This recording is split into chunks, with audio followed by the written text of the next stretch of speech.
Budget में महंगाई पर सिर्फ 10 शब्द बोले हैं।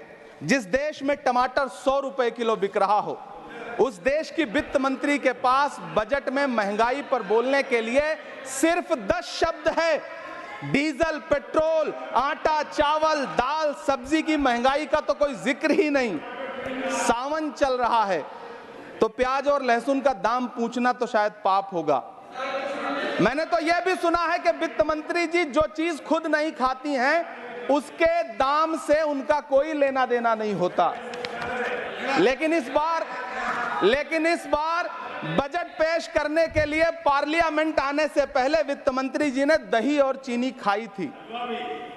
अब तो उनसे यह पूछा जा ही सकता है कि उन्हें दही, दूध और चीनी का रेट तो इन दिनों पता ही होगा।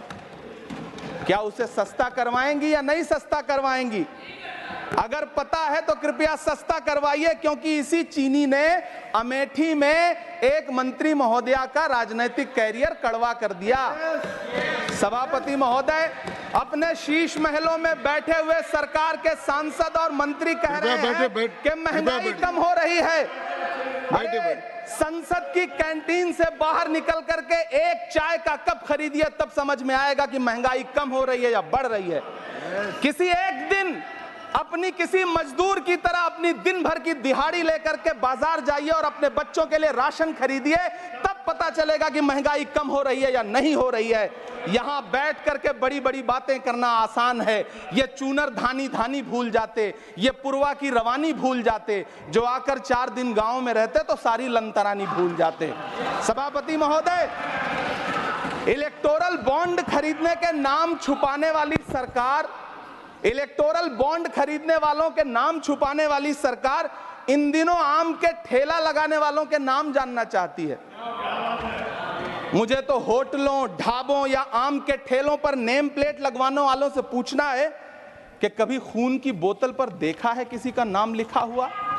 मुझे पूछना है कि क्या कोरोना के दौरान अपनी उखड़ती हुई सांसों के लिए ऑक्सीजन तलाशने वाले किसी इंसान ने ऑक्सीजन लाने वाले किसी इंसान से पूछा था कि ऑक्सीजन लाने वाला इंसान हिंदू है या मुसलमान है? मुझे पूछना है कि लावारिस लाशों के लिए कोरोना में कांधा देने वाले, चिताओं के लिए लकड़ियां सजाने वाले किसी इंसान से पूछा गया था उसका नाम, उसका मजहब? लेकिन इन दिनों पूछा जा रहा है। सभापति महोदय, अफसोस देश के प्रधानमंत्री जी ने कभी न टूटने वाली चुप्पी ओढ़ ली है।